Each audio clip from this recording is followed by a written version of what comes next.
Es curioso. El sueño del mundo futurista donde hombres de negocios volaban de continente a continente en aeronaves hipersónicas parece haber muerto.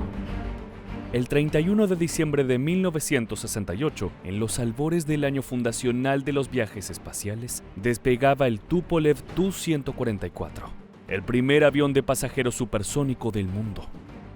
Apenas 61 días después, el Concorde, su contraparte anglo-francesa, hacía lo propio. Estas máquinas extraordinarias supuestamente iban a revolucionar la aviación. Sin embargo, ambas plataformas están fuera de servicio desde hace más de 2 décadas. Peor aún, la profecía de un futuro con aeronaves comerciales más rápidas que el sonido no se ha cumplido. Actualmente, los aviones comerciales son subsónicos y las velocidades se han quedado en torno a Mach 0.8. El futuro ya llegó, pero la aviación comercial vive, en apariencia, una época desfasada de los cambios futuristas presentes en otras tecnologías modernas. En los próximos minutos intentaremos explicar por qué los aviones de pasajeros civiles más avanzados de nuestro tiempo son más lentos que aquellos que se exhiben en los museos desde hace 50 años. Acompáñanos en esta nueva y atípica entrega de Aviación Militar.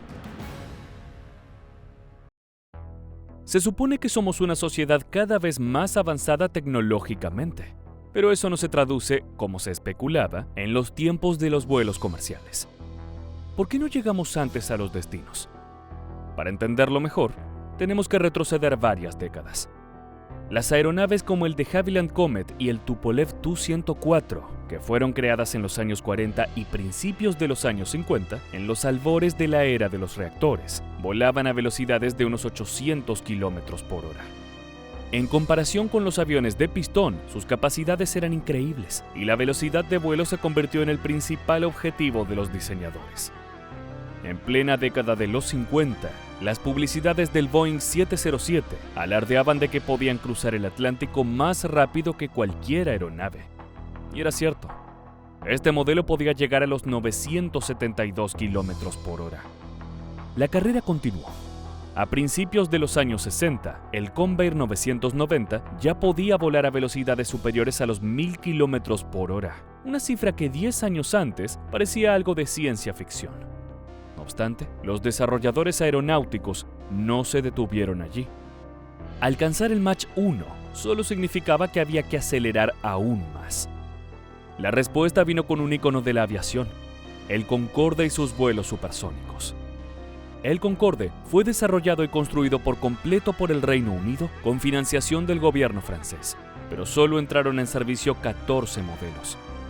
Esos 14 modelos tenían encima de ellos la presión de hacer dinero lo más rápido posible. La publicidad estaba asegurada. Uno podía viajar de Londres a Nueva York en apenas 3 horas y media. Sin embargo, con el Concorde y los aviones supersónicos ocurrió un problema inherente que se iba a repetir a lo largo de sus últimas décadas. La explosión sónica que se producía al superar la barrera del sonido era un violento estruendo para los que estaban en tierra. ¿Por qué?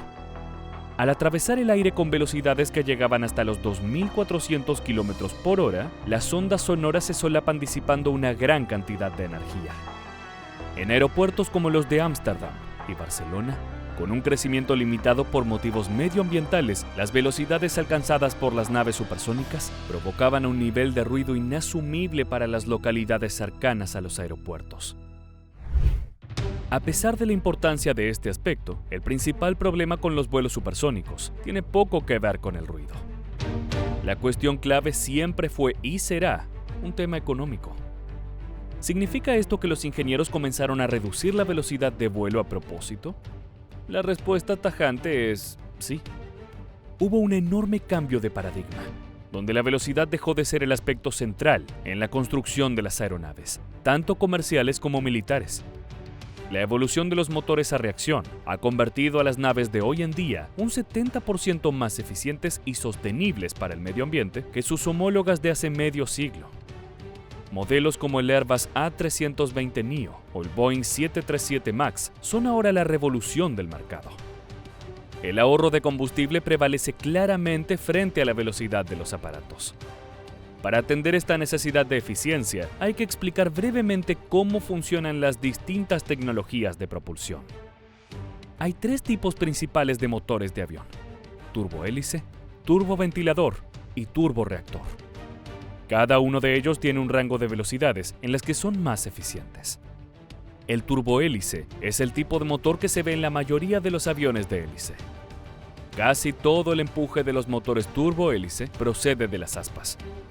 La turbina que las hace girar aspira algo de aire, pero el aire de escape no tiene una velocidad muy alta, por lo que solo representa menos del 10% del empuje total. Estos motores suelen ser baratos, tanto para comprarlos como para hacerlos funcionar, por lo que muchos aviones pequeños utilizan motores con esta propulsión. Por supuesto, hay una contrapartida: no son tan rápidos. Son más eficientes entre 525 y 600 km por hora. A más velocidad, es mejor usar un turboventilador. Estos son los motores que se ven por todas partes. Casi todos los aviones comerciales usan esta tecnología. En los turboventiladores, el aire es acelerado inicialmente por un ventilador. Es lo que se ve cuando se observa un motor de frente.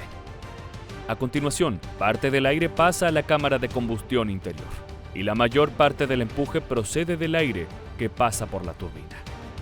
Los turboventiladores son más eficientes a las velocidades a las que vuelan la mayoría de los aviones hoy en día, entre 635 y 965 km por hora. Por el contrario, si quieres volar a velocidades supersónicas, por encima de los 1234 km por hora, necesitas un turborreactor. Los turborreactores son muy parecidos a los turboventiladores, con la diferencia de que todo el aire pasa por la turbina y no se desvía. Esto les permite alcanzar velocidades extremadamente altas, pero también requieren una inmensa cantidad de combustible. En realidad, estos motores solo son eficientes entre los 2092 y 2253 km por hora. Pero te preguntarás, ¿qué determina realmente la eficiencia de los motores? Aquí entra el concepto de relación de derivación. Esta es la relación entre la cantidad de aire que pasa a través del conducto de derivación y la cantidad que pasa a través del núcleo del motor. La cuestión es que, en realidad, no se necesita mucha más energía para hacer girar un ventilador más grande. Lo que requiere mucho más combustible es hacer pasar más aire a través del núcleo del motor. El Concorde, con una capacidad de solo 100 pasajeros, utilizaba el motor Olympus 593 de Rolls-Royce Negma con bypass cero, que consumía 12.92 litros de combustible por kilómetro. Por su parte, el 787 Dreamliner puede transportar 291 pasajeros y a través de su GenX de General Electric tiene una relación de bypass de 10:1 y consume 5.27 litros de combustible por kilómetro. Eso significa que el ahorro de combustible por persona en el Concorde era muy inferior al del Dreamliner. Para ir más rápido, el Concorde necesitaba quemar más combustible por pasajero. Junto a otros costes derivados de los aviones, esto hacía que los viajes supersónicos fueran extremadamente caros, vuelos verdaderamente de primera clase de lujo. Un servicio ida de Londres a Nueva York en esas 3 horas costaba como mínimo $7.500 de hoy en día. Al fin y al cabo, el número de personas dispuestas a pagar estas tarifas para los vuelos supersónicos no era tan grande como parecía, mucho menos como para justificar mantener la tecnología en un puñado de mercados. Y en un escenario donde los precios de los billetes de avión han caído en los últimos años, parece complicado encontrar un volumen suficiente de pasajeros dispuestos a asumir unos costes superiores con tal de reducir su tiempo en el aire. Al final, Air France y British Airways, los dos únicos operadores del Concorde, no pudieron permitirse seguir operándolo. British Airways incluso introdujo el primer asiento de clase business totalmente plano en el año 2000, de modo que, por mucho menos dinero que en el Concorde, los viajeros podían cruzar el Atlántico durmiendo en horizontal. El Concorde, que ya no era lujoso ni eficiente, realizó su último vuelo comercial el 24 de octubre de 2003, poniendo fin a la era de los vuelos supersónicos comerciales. La cuestión es que la velocidad solo fue un argumento de venta para el consumidor. Y finalmente, puso en la balanza otras cuestiones. Pero te estarás preguntando, ¿por qué no fabricar aviones que vuelen en torno a la barrera del sonido? ni tan por debajo, ni tanto más arriba. La respuesta es que, a estas velocidades, se entra en rango transónico. El flujo de aire alrededor de un avión no es totalmente subsónico, y parte del flujo de aire se vuelve supersónico, lo que aumenta la resistencia de forma exponencial y desestabiliza el avión, incrementando considerablemente el peligro. Además, debido a las perturbaciones en el flujo de aire, volar en ese rango en realidad requiere más combustible que volar por encima de Mach 1.2. Por esto existe el límite de 987.81 km por hora para los jets subsónicos comercialmente viables. Sin embargo, las aerolíneas descubrieron que la velocidad más eficiente desde el punto de vista del combustible es entre los 805 y 885 km por hora. La aviación de nuestro tiempo es una industria gigantesca que prefiere la evolución por encima de la revolución. Los aviones modernos son sistemas extremadamente complejos y los diseñadores tienen que encontrar un equilibrio entre cientos de especificaciones diferentes, algunas de las cuales mejoran a costa de otras. Como habitualmente se dice de manera irónica, la ingeniería es la ciencia del compromiso. Es cierto, existe un desarrollo actual de aviones hipersónicos, inclusive una propuesta de un derivado comercial de Lockheed para el HTV-3X DARPA Falcon Project, llamado a ocupar el lugar que alguna vez tuvo el Concorde. Hablamos de máquinas capaces de superar la velocidad Mach 5. Claramente es tentadora la posibilidad de un futuro cercano, donde un viaje intercontinental tarde menos que un viaje en metro de una ciudad. Sin embargo, esto será extremadamente difícil, por no decir imposible, al menos a corto plazo. Mientras tanto, la aeronáutica se enfoca en investigar tecnologías que puedan permitir viajes más eficientes, limpios y con una experiencia mucho más placentera. Quizás temas más importantes y prioritarios que la rapidez. Llegando al final del video, nos interesa saber tu opinión. ¿Pagarías un boleto mucho más caro para llegar a tu destino más rápido? Deja tu respuesta en los comentarios abajo. Hasta aquí el video de hoy. Te esperamos en las próximas entregas de Aviación Militar.